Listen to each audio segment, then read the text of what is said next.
Welcome my friends. Hansdhwani IAS के platform से मैं सुनील दुबे आप सबका स्वागत करता हूं। अपने वादा के अनुसार आरओ समीक्षाधिकारी सहायक समीक्षाधिकारी परीक्षा 2023 व एसएससी जीडी सहित अन्य उत्तर प्रदेश के आयोग से संबंधित परीक्षाएं जहां पर हिंदी का डोमिनेंस होता है, उस सीरीज को मजबूत करने के लिए मैं आपके सामने हाजिर हूं। और इस क्रम में मैंने पर्यायवाची शब्द संग्रह को चुना है, जिसके संदर्भ में मैं ऑलरेडी 2 वीडियो आपको दे चुका हूं और ये तीसरा वीडियो मैं आपके सामने प्रस्तुत करने जा रहा हूं। तो आप पूरी तन्मयता से लगे होंगे और अच्छे से तैयारी कर रहे हैं, ये ऐसा मेरा विश्वास है।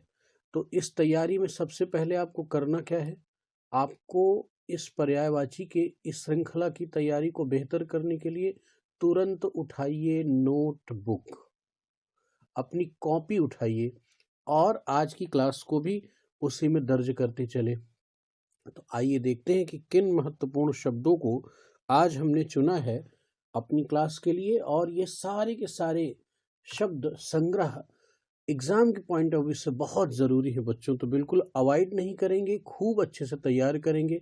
तो आज का पहला शब्द है गणेश। अब आप समझ सकते हैं कि इसका इम्पोर्टेंस कितना है। एकेडमिक्स की क्लासेस से लेकर के कंपटीशन तक की क्लासेस में ये सदाबहार रहा है, बिल्कुल एकदम सदाबहार शब्द है। तो आप इसको बिल्कुल ही अवॉइड नहीं करेंगे, अच्छे से तैयार करेंगे। देखिए, गणेश जी के संदर्भ में 2-3 बातें आपको ध्यान में रखनी है, तो आपके सारे शब्द निकल आएंगे।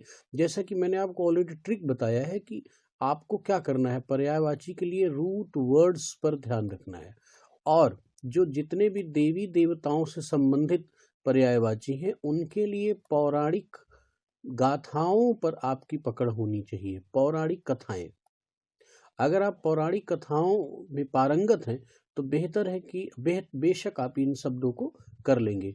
तो पहली चीज़, जैसे कि मान लीजिए आप सोचेंगे कि नहीं ये सब तो हम जानते ही हैं, लेकिन नहीं, इन ट्रिक्स के साथ चले ना तो आपको बहुत अच्छा लगेगा। चीज़ें समझ के करना है। देखिए, हिंदी में भी कैसे लॉजिक डेवलप की जाती है ये आपको पता चलेगा। एक तो ये है कि ये शिव और पार्वती के पुत्र हैं, माता पार्वती और भगवान शिव के ये पुत्र हैं। और शिव जी एक बार नाराज हो गए तो इनकी गर्दन काट दिए। जब इनकी गर्दन काट दिए तो इन पर इनकी गर्दन हाथी का सिर लगाया गया। किसका लगाया गया? हाथी का। तो हाथी का शब्द होता है गज। तो पहले इस चीज को ध्यान रखिएगा। मैं 2-3 कहानी को आपको स्पष्ट कर दूं, फिर चीजें आप बहुत अच्छे से कर पाएंगे। इसके बाद इनको लड्डू बहुत प्रिय है। क्या है? लड्डू बहुत प्रिय है। और लड्डू को हम क्या कहते हैं? मोदक। और 2-3 चीजें आप देखें, लड्डू के साथ साथ इनका बहुत खाएंगे तो पेट भारी हो जाएगा, तो लंबा उदर होगा इनका। पेट को हम क्या बोलते हैं साहित्य में? उदर। तो इनसे ही शब्द बनेंगे। तो आइए, सबसे पहला शब्द ही आपके सामने जो है वो कौन सा है, इसको देख लीजिए। लंबोदर। तो इसका क्या अर्थ हुआ? लंबा उदर। क्या हुआ? लंबा उदर। तो आप देखिए, मैं जो यहाँ पर ट्रिक दे रहा हूँ उसका बेनिफिट क्या है? उसका बेनिफिट एग्जाम में, जैसे एग्जाम में 4 ऑप्शन आए ABCD, तो उसमें से जो पूछा जा रहा है वो कैसे है, कौन सा है, अगर ये छोटे से आइडियाज आपके दिमाग में है तो आप बेहतर कर लेंगे। तो लंबे उदर वाले कौन है? गणेश जी। गौरी, माता पार्वती का नाम क्या है? गौरी। तो गौरी के सुत हुए, सुत मतलब पुत्र। गणपति। अब देखें यहाँ पर गण का मतलब क्या होता है? जो भगवान शिव जब समाधि में रहते हैं तो उनकी समाधि की रक्षा करने के लिए, यानी उनकी समाधि में कोई डिस्टरबेंस ना हो, शिव के भक्त गण खड़े होते हैं और उन गणों में से प्रमुख हैं, तो इसलिए इनका गणपति नाम हो गया। वक्रतुंड, इनकी जो सूंड है, चूंकि मैंने आपको बताया है यहाँ पर कि जब भगवान शिव ने इनका सर काट दिया तो इन पर किनका सर लगा? हाथी का। किसका लगाया गया? हाथी का सर लगाया गया। और हाथी को क्या बोलते हैं? उसकी सूंड होती है, तो उसकी सूंड को तुंड और बक्रतुंड इनका नाम पड़ गया वक्रतुंड महाकाय सूर्यकोटि समप्रभ, तो वक्रतुंड भी किसका नाम है? गणेश का। लंबतुंड, लंबतुंड लंबी सूंड वाले। महाकाय भारी भरकम शरीर, खूब का लड्डू खाते हैं इसलिए शरीर बड़ा हो गया, तो महाकाय भी। सूर्यकोटि महाकाय, ये सारे शब्द आपने श्लोक में खूब बहुत बार पढ़े हैं, लेकिन आज इनका प्रायोगिक रूप में ढालने का समय है। मोदक प्रिय है, मोदक का मतलब लड्डू, और वो इनको बहुत प्रिय है। एक दंत है, देखिए है क्या मामला, जैसे हाथी होता है ना, हाथी, तो हाथी के दो दांत जिनको हम टस्क बोलते हैं वो निकले होते हैं बाहर, तो इनमें से एक दांत इनका टूट गया, एक ही बचा था, इसलिए इनको क्या नाम दिया गया? एक दंत। विनायक, विनय पूर्वक इनका व्यवहार है इसलिए विनायक। गजानन, गज मतलब मैंने क्या बताया आपको? हाथी, तो हाथी का इनको आनन का अर्थ है, आनन का अर्थ है मुख, आनन का अर्थ है मुख, तो इन पर किस चीज का मुख लगा दिया गया था? हाथी का, इसलिए ये क्या हो गए? गजानन। गज बदन, तो हाथी की तरह शरीर वाले, तो इनका नाम गजबदन पड़ गया। यानी ऐसे आप आइडिया लगा सकते हैं कि ये सारे शब्द गणेश जी से संबंधित हैं, और यही तो आपको करना है एग्जाम निकालने के लिए, यही ट्रिक तो आपको यूज करनी है भाई, इतने में आपका काम हो गया। इसी तरह से देखिए गिरिजानंदन, अब ये गिरिजा शब्द किसके लिए है? माता पार्वती। अब ये पार्वती जी के लिए गिरिजा शब्द क्यों लिखा? क्योंकि गिरी अर्थात हिमालय के जो राजा थे उनकी पुत्री थी, तो गिरिजा, अजा से मतलब पुत्री, गिरी यानी पर्वत के राजा की पुत्री थी इसलिए इनका नाम गिरिजा है, और गिरिजा के पुत्र हैं इसलिए इनका नाम गणेश जी का क्या हो गया? गिरिजा नंदन, गिरिजा नंदन। फिर माँ भगवती को हम लोग भवानी भी कहते हैं, तो यहाँ पर ये एक थोड़ा सा टाइपिंग मिस्टेक है, भवानी ये होना चाहिए, बड़ावा, भवानी, भवानी नंदन, नंदन का मतलब पुत्र, भवानी का अर्थ है माता पार्वती। इसके बाद चूहा इनका वाहन है, इसलिए इनको क्या बोला गया? मूषक वाहन। क्या नाम, क्या संज्ञा दी गई? मूषक वाहन, तो मूषक वाहन किनका नाम हो गया? गणेश जी का। विघ्ननाशक, विघ्ननाशक का मतलब देखिए किसी भी कार्य को प्रारंभ करने में हम लोग गणपति की पूजा करते हैं, गौरी गणेश की पूजा करते हैं।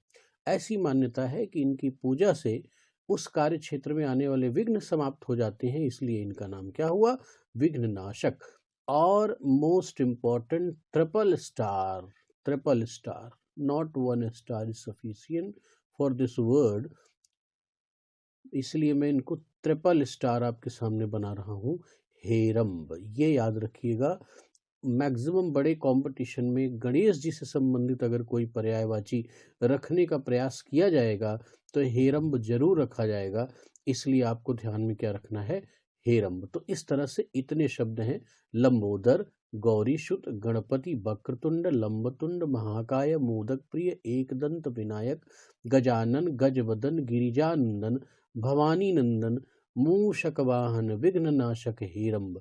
तो मेरे बच्चों इन नामों को चाहे तो आप अपनी नोटबुक में लिख लें, और चाहे तो आप इनको स्क्रीनशॉट भी ले सकते हैं, स्क्रीनशॉट से भी आपका काम चल जाएगा। देखिए मैं थोड़ा सा पेन पैड में अभी ज़्यादा अभ्यस्त नहीं हूँ, तो आप लोग चीज़ों को अवॉइड कीजिएगा। अब आइए देखते हैं कि अगला महत्वपूर्ण शब्द क्या है। तो मेरा विश्वास है कि अगर आप इतने शब्दों पर काम कर लेते हैं जिस तरह से मैंने डिस्क्राइब किया है, तो गणेश से संबंधित जो पर्यायवाची है उसमें कभी भी आपका कन्फ्यूज़न नहीं होगा। अब जब भगवान गणेश की बात हो ही गई है तो उनके पिताजी की बात क्यों नहीं होगी? भगवान शिव आ गए, शिव के तो वो पुत्र ही हैं। तो देखिए शिव की आराधना से, शिव की पौराणिक गाथाओं से हमारा समाज ऑलरेडी परिचित है, तो इसलिए इनके पर्यायवाची शब्दों को इनकी गाथाओं से अगर हम जोड़ेंगे तो बहुत आसान होगा, और वो ट्रिक मैं आपके सामने रख रहा हूं। तो देखिए सबसे पहले देखिए शंभु, शंभु का अर्थ क्या हो सकता है? शंभु का अर्थ है स्वयंभू, स्वयंभू। भगवान शिव के माता पिता का कुछ पता नहीं है, तो इसलिए कहा गया है कि ये सेल्फ जनरेटेड है, स्वयंभू, अपने आप स्व उत्पत्त हैं, इसीलिए इनका नाम स्वयंभू से शंभु हो गया। उसके बाद त्रिपुर एक राक्षस था। कौन था? त्रिपुर। तो त्रिपुर नामक राक्षस का इन्होंने वध किया, तो वो उनका अरि अर्थात दुश्मन था, इसलिए ये क्या हो गया? त्रिपुरारी एक नाम हो गया। शंकर, हर, देखिए हर हर महादेव हम शब्द लगाते हैं ना, इसलिए हर भगवान शिव का है। और ध्यान रखिएगा कि हर भगवान शिव का है, किंतु हरि भगवान विष्णु का नाम है। तो जब कभी सनातन पौराणिक गाथाओं में हर हरि की बात आ जाए तो शिव और विष्णु दोनों का एक साथ नामकरण लिया जाता है, हर हरि। अब उसके बाद देखें महेश। क्या देखें? महेश, महान ईश्वर। तो महेश, गिरीश, हिमालय के कैलाश पर्वत पर इनका निवास स्थान है। कहाँ पर? कैलाश पर। तो कैलाश क्या है? पर्वत है, और पर्वत को हम लोग क्या नाम देते हैं? गिरी। तो इसलिए उसके ईश्वर हैं तो गिरीश। चंद्रशेखर, कहते हैं कि अपने सर पर चंद्रमा को धारण करते हैं, तो इसलिए इनका नाम क्या हो गया? चंद्रशेखर। त्रिलोचन, हम लोग दो आंख वाले हैं, कहते हैं कि भगवान शिव का एक त्रिनेत्र भी है, और ये जो त्रिनेत्र है ये ज्ञान का नेत्र है, किंतु क्रोध की अवस्था में सब कुछ ध्वस्त कर देता है, एक विनाशक स्थिति क्रिएट करता है। तो तीन नेत्रों वाले होने की वजह से इनका नाम क्या पड़ गया? त्रिलोचन। समुद्र मंथन के समय सबने सब कुछ ले लिया, अच्छी अच्छी चीजें, लेकिन जब विष निकला तो हाहाकार मच गया कि कौन धारण करे। तो फिर भगवान शिव का आवाहन किया गया, और शिव ने विष को अपने कंठ में धारण कर लिया, क्योंकि अगर वो शरीर के नीचे ले जाते तो उनको भी डैमेज करता, इसलिए उनका कंठ नीला पड़ गया, और एक नाम उनका नीलकंठ भी हो गया। अब देवों में महान है, इसलिए उनका नाम क्या हो गया? महादेव हो गया। गिरिजा अर्थात किनका नाम मैंने बताया? माता पार्वती का नाम गिरिजा है, इसलिए उनके पति हैं तो हम गिरिजापति। कैलाश नामक पर्वत पर रहते हैं तो इसलिए कैलाशपति। ईश, ईश्वर है इसलिए ईश। पशुपति, पशुओं के रक्षक हैं, संरक्षक हैं, पशुपति। अब आपको यहाँ से पता होगा कि इंडस वैली सिविलाइजेशन में भी पशुपति की पूजा होती थी, तो वो पशुपति कौन होंगे? भगवान शिव। पशुपति मंदिर कहाँ पर है? नेपाल, काठमांडू। भूतेश, भूतों के ईश। तो एक तो शब्द होता है भूत, का अर्थ है कि जो प्रेत है, प्रेत, सभी प्रेत के राजा हैं, सरकार हैं, ईश्वर हैं। और एक भूत होता है जीवित प्राणी। भूत का जो मतलब है, गीतोक्त साधना में, गीता, श्रीमद् भगवद गीता के उपदेशों के अनुसार भूत का मतलब है जीवित प्राणी, तो उनके भी ईश्वर कौन है? भगवान शिव।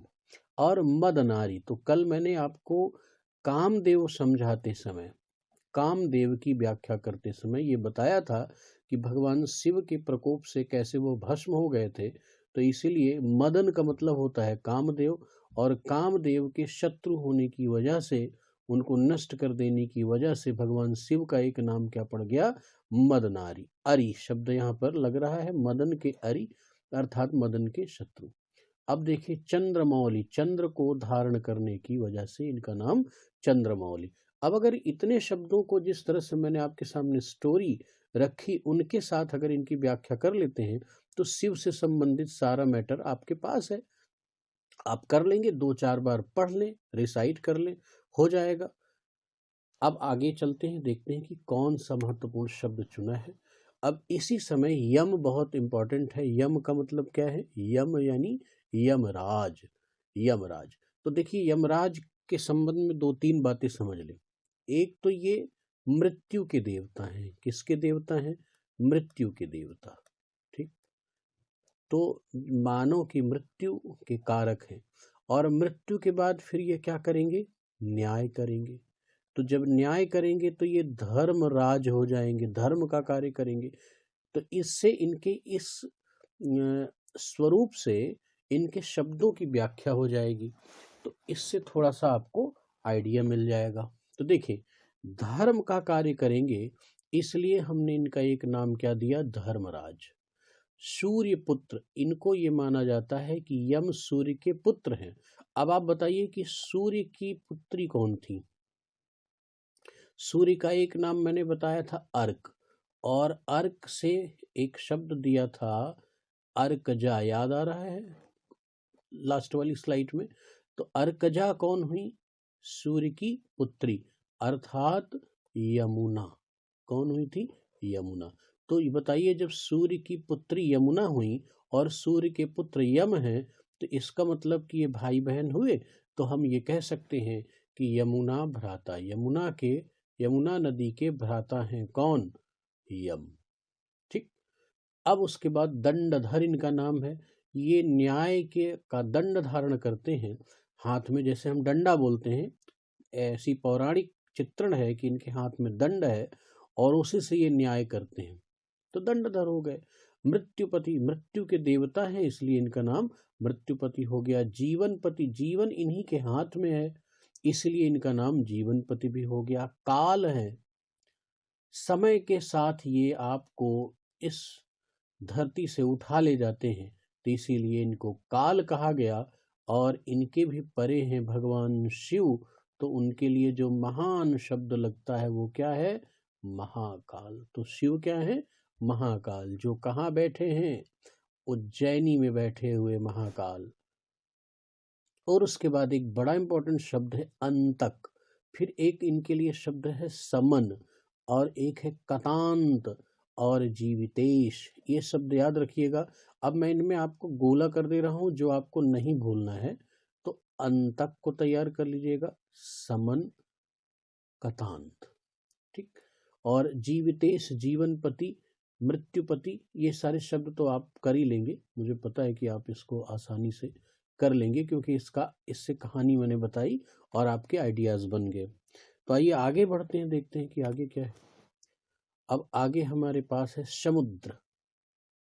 तो ये जलधिन मानत जलधि जड़, गए 3 दिन बीत। भगवान राम के इस वचन से आप बहुत सारी चीजें निकाल सकते हैं। समुद्र के लिए रत्नाकर शब्द लगाया गया। देखिए, रत्न क्या है? रत्न मतलब हम जिनको जेमस्टोन्स बोलते हैं, आभूषण में जो लगते हैं, तो उनका स्थान कहाँ है? वो समुद्र की गहराइयों से ही निकलते हैं, तो उनको धारण करते हैं। रत्न इन्हीं में समाये हुए हैं, इसलिए इनका नाम क्या? रत्नाकर। पाया का मतलब क्या होता है?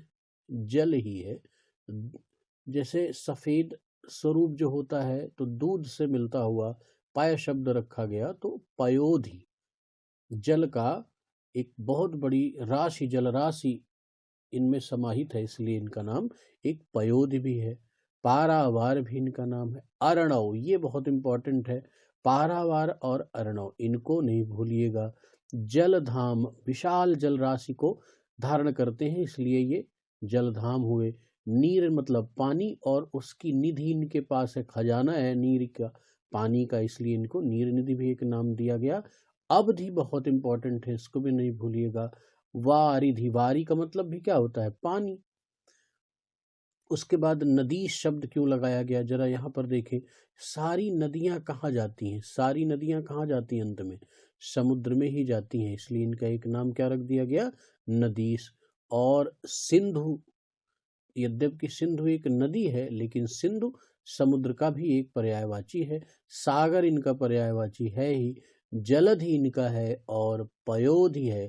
जलधि न मानत जलधि जड़, ऐसे करके है ना एक चौपाई, एक दोहा है रामचरितमानस का। तो रत्नाकर, पयोधि, पयोधि शायद 2 बार रिपीट हो गया, तो एक काट दीजिए। पारावार, अर्णव, ये नहीं भूलना है। पारावार को मैं स्टार कर रहा हूँ, अर्णव को मैं स्टार कर रहा हूँ। जलधाम इंपॉर्टेंट है। नीर निधि, अवधि, ये अवधि को भी स्टार करना पड़ेगा, ये भी तैयार कर लीजिएगा। और वारिध, नदीश, सिंधु, सागर, जलधि और पयोधि। अगर इतने नाम आप तैयार कर लेते हैं, तो समुद्र अर्थात सागर के पर्यायवाची आपसे बाहर नहीं जाएंगे। अब आगे आ जाएं, सरस्वती बहुत ही इंपॉर्टेंट विद्या की देवी हैं, तो इनकी बिना कृपा के ज्ञान बुद्धि कुछ मिलता नहीं है। ये अलग बात है कि कुछ वर्ग इस समय इनकी आलोचना कर रहा है राजनीतिक कारणों से, पर हमें वहाँ नहीं जाना है। हमें यहाँ पर पर्यायवाची शब्द संग्रह के तहत सरस्वती को ध्यान में रखना है। तो देखिए, सरस्वती के संबंध में 2-3 बातें देखी हमने। इनको देवी माना पौराणिक गाथाओं के तहत, लेकिन किन की? ज्ञान की देवी माना, संगीत की, और किसकी देवी? विद्या की देवी।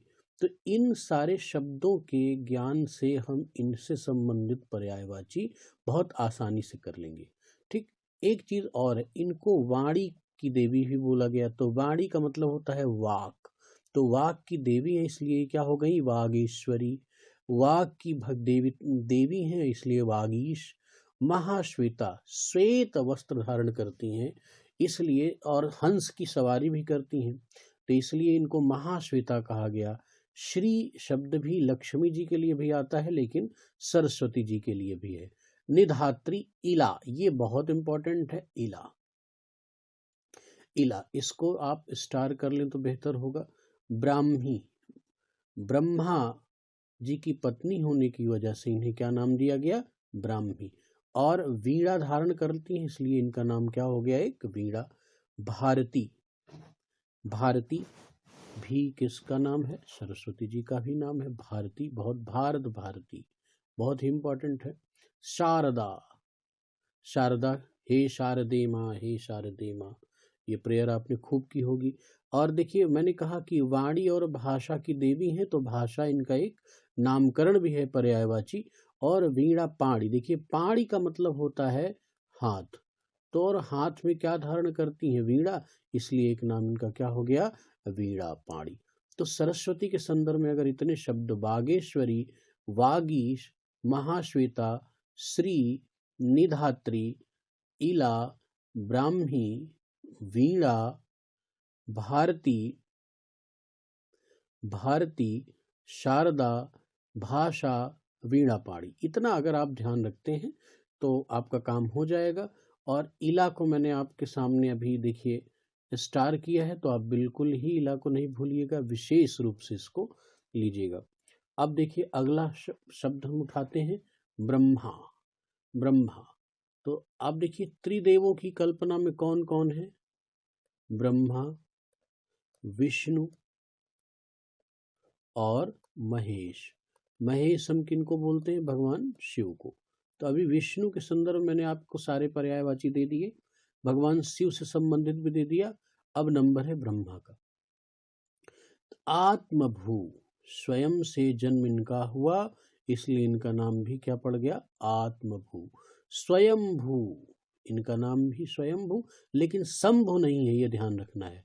शंभु किसका नाम है? भगवान शिव का ही है। चतुरानन, 4 सिर वाले हैं। आनन का मतलब होता है मुख, तो 4 मुख है, इसलिए इनका नाम क्या हो गया? चतुरानन। और पितामह हैं, सब की को इन्होंने जन्म दिया है, इसलिए इनको पितामह। और चित्र में भी देखिए 4 सिर वाले बुजुर्ग स्वरूप में इनको दिखाया जाता है, तो पितामह भी इनका एक नाम है। हिरण्यगर्भ भी भगवान ब्रह्मा जी का नाम है। लोकेश, लोकों के पति हैं, ईश्वर हैं। लोक जैसे त्रिलोकीनाथ, तो लोकेश। विधि का मतलब होता है नियम, और ये बहुत इंपॉर्टेंट है, ये ध्यान रखिएगा। तो जैसे संविधान के नियमों का खंडन हम नहीं करते, वैसे ही इन्होंने वैश्विक नियम बनाया, ऐसा माना जाता है। इस सृष्टि के रचयिता हैं, और विधि का लिखा न मेटनहारा, तो इसलिए इनका नाम क्या रख गया? विधि। और विधि के रचनाकार हैं, इसलिए इनका एक नाम और क्या हो गया? विधाता। विधि को रचने वाले 4 मुख हैं, तो इसलिए इनका नाम क्या हो गया? चतुर्मुख। तो इतने शब्द अगर आप तैयार करते हैं तो बस ब्रह्मा के सभी इंपॉर्टेंट पर्यायवाची आपके हाथ में। एक बार फिर से देख लें, आत्मभू, स्वयंभू, चतुरानन, पितामह, हिरण्यगर्भ, लोकेश, विधि, विधाता और चतुर्मुख। तो बच्चों, इतनी चीज़ें मैंने आपके सामने ब्रह्मा के संदर्भ में दी। तो आइए देखते हैं कुछ आगे और है, नहीं है तो फिर बधाई हो। आज की क्लास यहीं पर रोकते हैं। बस आपसे रिक्वेस्ट है कि थोड़ा सा प्रमोट करें और बने रहें, क्योंकि मैं रेगुलर आपके सामने क्लासेस दूंगा, तो आप नोटिफिकेशन आपका या अगर ऑन रहेगा तो आप समय दर समय वीडियो प्राप्त करते रहेंगे। आज की क्लास के लिए बहुत बहुत धन्यवाद।